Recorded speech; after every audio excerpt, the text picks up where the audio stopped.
Hey everyone, it's Geraldo here, and today I'm going to be talking to you about the Dragon Shinobi class that comes from the 5th year anniversary. This thing's got some pretty cool tricks and a really cool rank 10 passive. So I'll just show you how to get it.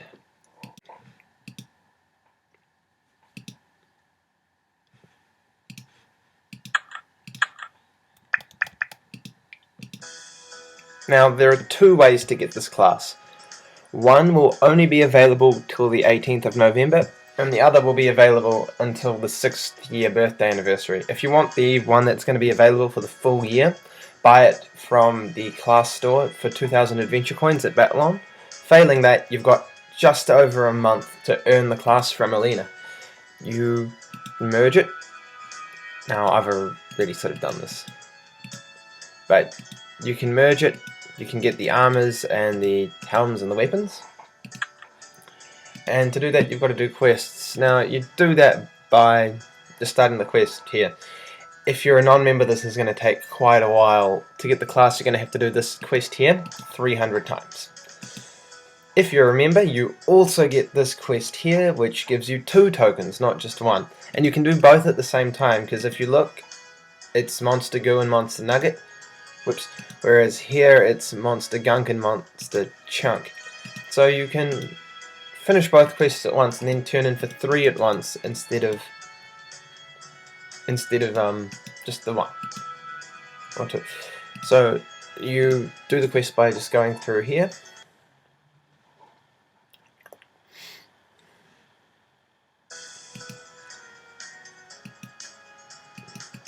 and going through until you just find this room and you kill the stuff in here. There you go, and then you've got it. But you can actually stack it twice, I believe. Yep. So you can do it 2, or if you want to do the member one, you can actually stack it 4 times, which is just a little bit of an improvement. There we go. As you can see, I'm actually sort of using the class. You'll see the moves in a minute. If you want to get the other bit, you join BattleCon.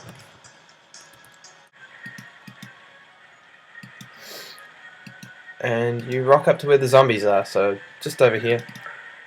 And you just gotta kill a few zombies. It's a bit of a laggy map, really. So get prepared for a little bit of lag if you're gonna do this. Once again, the items can stack twice for the non-member quest and 4 times for the member quest.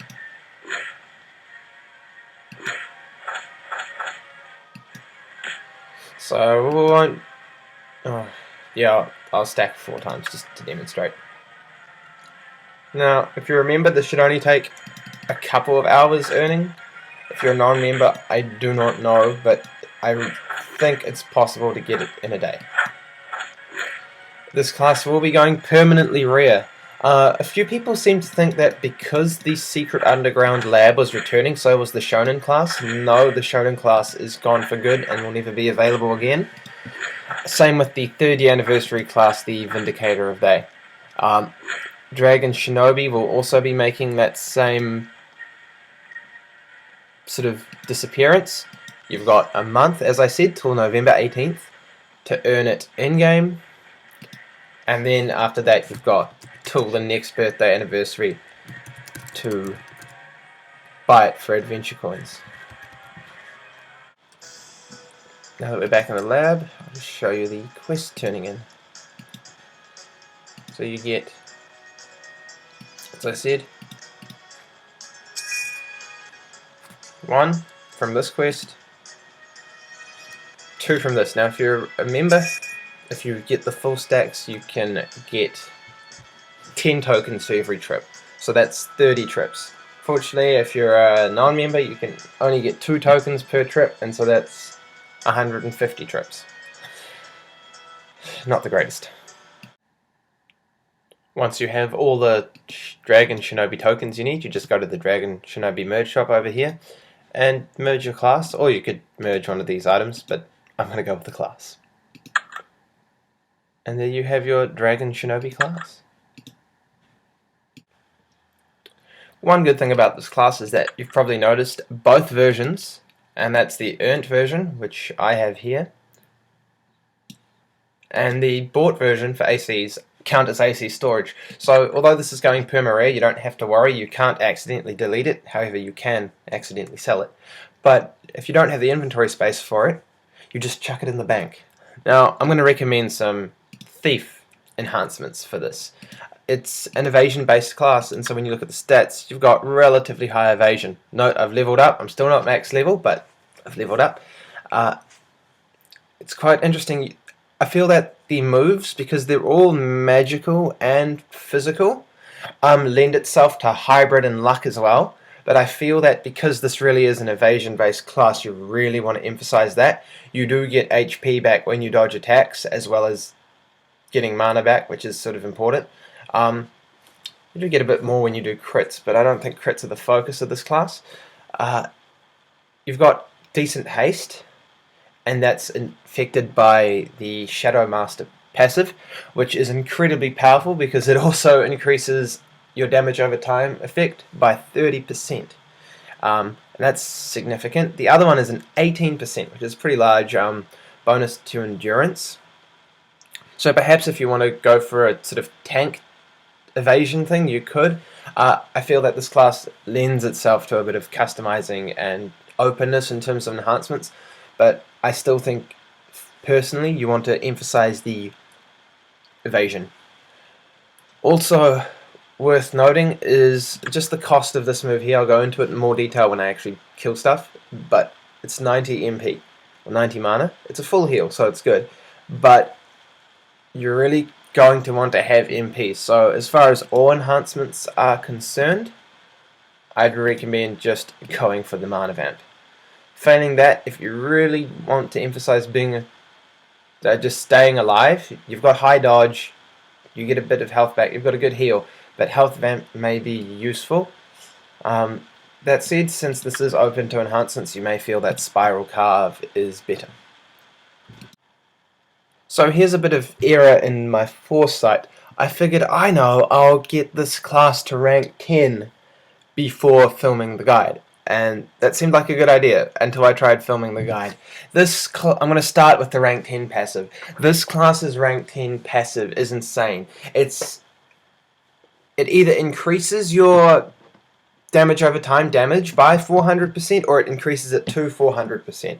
So I'm not sure which of the two, but that means the damage over time effects either do 4 times as much damage or 5 times as much damage. Now, why is this a pain? It means I can't show you the class how it operates before rank 10. If you can get it rank 10, you're going to be in luck, because this rank 10 passive happens a lot. I've tried a couple of times to film just one move, and this passive activates.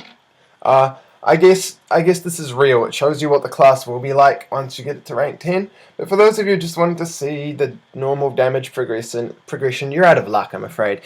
So I'll just go ahead, and if you see Shadow Dragon pop up by me, realize that the damage over time figures are about 4 times as much as they will be unless you actually have Shadow Dragon active. Now I'll just go from here. The first move, Shadow. Okay, let me just make one thing clear. The passive happens a lot. I tried soloing Desolith, and I did. The passive activated about 3 to 5 times, so it is regular. I wouldn't say you can rely on it, but you can expect it, if that makes sense. First move, it's 10 mana, 3-second cooldown, and you rely on this move. This is the major damage over time move.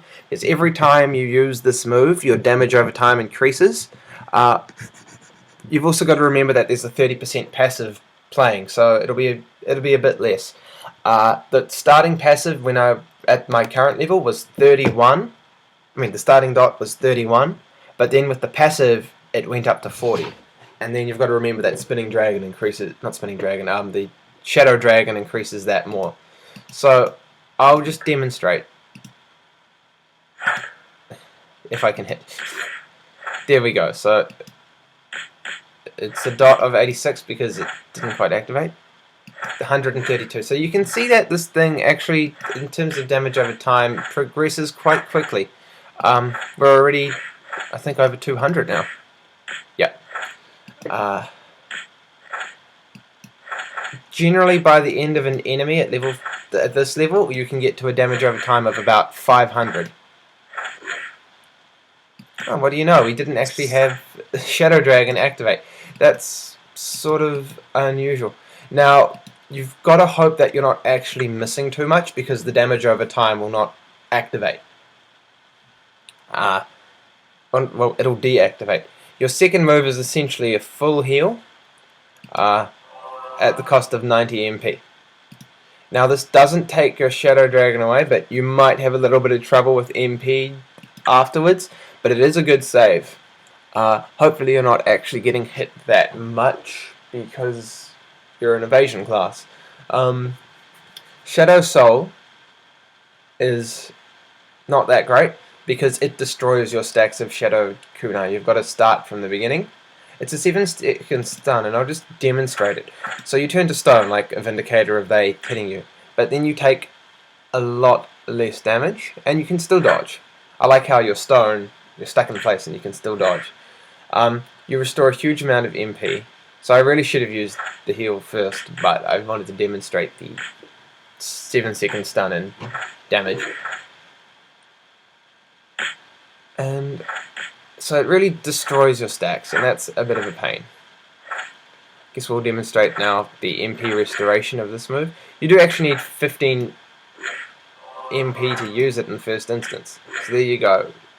Reasonably large restoration. The final move is more damage than Shadow Kunai, but it's not amazing. It can also apply Spinning Dragon. So you've got two moves that have a chance to make your next hit 0. As you can see, it has a bit of a damage over time as well. And it's starting off, it's better, but this damage over time, what's the way to describe it? It doesn't increase. So although it's really good damage over time, to start with, this is the one you want to rely on, and this is quite expensive at 30 MP. It'll drain your MP very quickly. If you're using this all the time, you won't be able to heal. If you're going for the long battles, I suggest using this and this only. Maybe this if you've got a little MP to spare and you can sort of bring back up. MP really is the limiting factor in this class, and in some ways it is like you're only using the one move. The rank 10 passive is amazing. Happens quite regularly. In fact, that didn't actually really happen this time, so I'm a bit annoyed about my intro. But that's okay. Normally this is where I end the video, but I want to show you guys what the damage over time can do. So one of the testers said, well, the testers was quoted on the design notes saying that they could solo Desolith with this. I have done it, and it's a good place to show you the rank 10. Now I'm not going to show you the whole fight, I'm just going to show you the highlights when the rank 10 passive activates, or when the normal stack is really good. Sorry about that, the videos ended up being a bit too long, so I've had to I'm going to put the Desolith clips with the mega damage over time in a separate video. I feel this class could be used in PvP, just got to keep dodging. It certainly has the moves for this, but if you do get a dot of about 1,000 on your enemy, I don't really see how they can bounce back from that, even if they can heal. Just for the future, I've still got 3 exams, 2 tomorrow actually, but after the exams I'll be back. I will be doing Oracle class when that comes out, hopefully, unless it's not during exams. And I will be doing Chrono Commander as soon as I get my hands on the calendar. They've still got to make that available, and then I've got to buy it and wait 2 to 3 weeks for it to actually arrive here before I can do the class. So I hope you enjoyed this class and have a lot of fun with it, and I'll see you next time. Bye!